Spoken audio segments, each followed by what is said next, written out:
Bien le bonsoir, chers auditeurs. Je me nomme Luminar. Et moi, Spectra. Vous cherchez à entendre une nouvelle histoire? Très bien. Alors, il était une fois. Déjà arrivé?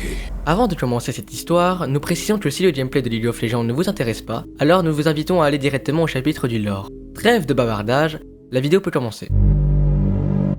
Tout d'abord, Zilean est un champion se jouant en bot lane dans le rôle de support, ce qui veut dire qu'il doit soutenir son ADC. Pour les nouveaux aventuriers de la faille de l'invocateur, un ADC est un personnage souvent à distance, faisant un maximum de dégâts.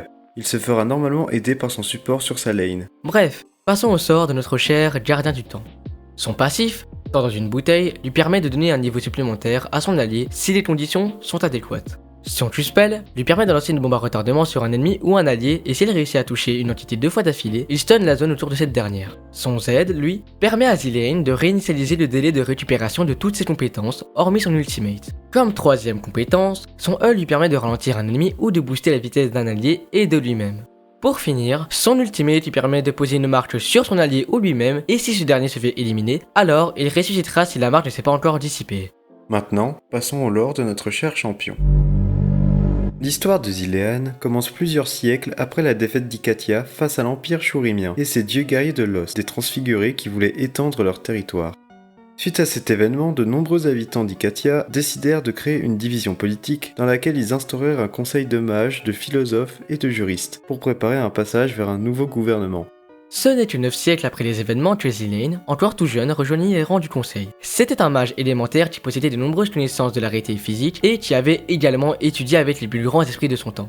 Ce que voulait Zilean, c'est maîtriser le temps, un élément du royaume matériel que peu de personnes comprenaient. Le temps est inévitable, peu importe qui nous sommes, même les dieux guerriers n'étaient pas immunisés contre son passage. Malheureusement, avec le temps, il y vit de plus en plus de mécontentement provenant des citoyens d'Ikatia. Malgré que leur terre eût donné les chefs les plus héroïques et les plus grands penseurs de l'Empire, aucun d'entre eux n'eut la chance d'être considéré comme digne de l'ascension. Peu importe les requêtes que le conseil envoyait à l'empereur, la théodisque solaire permettant l'ascension restait toujours fermée sans trop d'explications. Malheureusement, les Ikatiens ne seraient jamais considérés comme égaux. Zilean, voyant cela, s'inquiétait de plus en plus que les membres du conseil évoquent ouvertement la sécession. Il est avant tout un patriote, et savait plus que quiconque que si une rébellion face à l'os des transfigurés avait lieu, elle ne pourrait s'achever que par un échec total. Cherchant une solution diplomatique, il fut envoyé vers plusieurs territoires voisins, et avec le temps, il se fit des alliés qu'il supplia de soutenir Ikatia.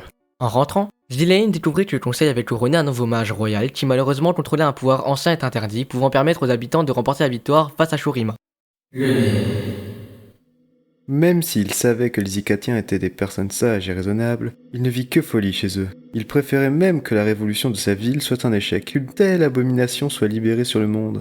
Mais ce qui devait arriver arriva. Une fois libérés autour de la bataille, les créatures du néant échappèrent au pouvoir des mages d'Ikatia et la ville fut malencontreusement détruite. Alors que Zilean essayait de sauver sa peau, il sentit le sol trembler.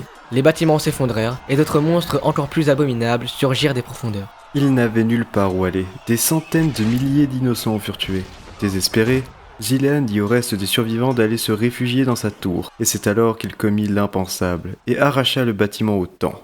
Évidemment, il était tellement épuisé qu'il s'effondra sur le sol, et quand il leva les yeux, il vit que le monde autour du bâtiment s'était arrêté. Malheureusement, autour de ce dernier, tout était mort, il n'y avait plus rien. Zilean avait passé des décennies à étudier le temps et ses mystères. Il semblait être le seul à pouvoir se déplacer dans son anomalie. Oui, il avait sauvé plusieurs habitants, mais ne savait pas comment défaire son sort.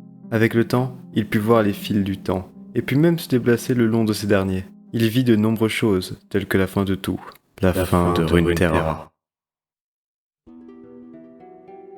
Désormais, Zilean existe partout, depuis toujours. Il ne veut cependant pas modifier les fils du temps et l'avenir de peur de créer des scénarios encore plus horribles de ceux qu'il connaît déjà. Avec un peu de chance, il trouvera le moyen de sauver son peuple et pourra éviter le désastre ultime.